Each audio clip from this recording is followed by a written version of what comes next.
Hi friends, welcome to Mom and Daughter's Kitchen. இன்னைக்கு நாம பார்க்க போறது பரோட்டாக்கு எம்டி சால்னா எப்படி செய்யறதுன்னு தான் நம்ம இன்னைக்கு பார்க்க போறோம். அதுக்கு தேவையான பொருட்கள் என்னென்னு பார்த்துடலாம் வாங்க. வெங்காயம் 1, தக்காளி 2, கேஷ்யூ நட், கசகசா 1 ஸ்பூன், பொரிக்கடலை 1 ஸ்பூன், தேங்காய் 2 ஸ்பூன், சோம்பு 1 ஸ்பூன், பட்டை கிராம்பு பிரியாணி இலை 1, பச்சை மிளகாய் 2, மஞ்சத்தூள், chilli powder 2 spoon, coriander powder 2 spoon, garam masala 2 spoon, salt oil. இப்போ மிக்சியில் கேஷ்யூ நட், பொரிக்கடலை 2 ஸ்பூன், தேங்காய் சேர்த்துக்கோங்க. கசகசாவை இப்போ நான் நல்லா ஊற வச்சிருக்கேன், அப்போ தான் அரைப்படும். ஸோ இப்போ அதையும் சேர்த்து அரைச்சி தனியாக எடுத்து வச்சுக்கலாம். இப்போ மண்பானையில் எண்ணெய் சேர்த்திக்கிறேன். எண்ணெய் சூடானதும் சோம்பு சேர்த்துக்கிறேன் 1 ஸ்பூன். இப்போ பட்டை கிராம்பு பிரியாணி இலை ஒன்று சேர்த்துக்கிறேன்.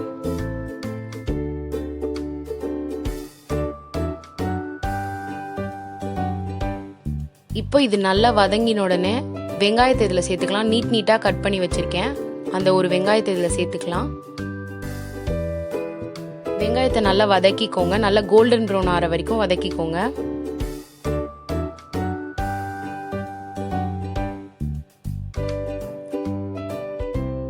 இப்போ 2 பச்சை மிளகா, 2 தக்காளி, மஞ்சத்தூள் சேர்த்து இப்போ நல்லா வதக்கிக்கலாம்.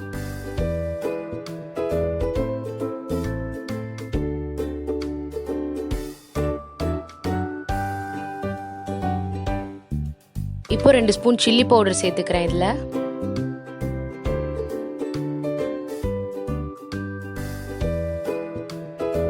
ரெண்டு ஸ்பூன் மல்லித்தூள்,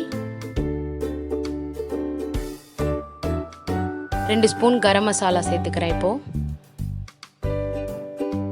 இப்போ இதை நல்லா வதக்கிக்கலாம்.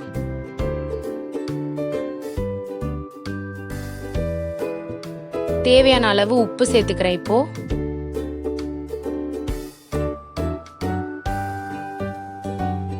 இப்போ நல்லா வதக்கிக்கோங்க. இப்போ தண்ணி சேர்த்துங்க. இப்போ நம்ம அரைச்சி வச்சிருக்க அந்த பேஸ்ட் இதில் சேர்த்துடலாம். நல்லா கொதி வந்துச்சு உடனே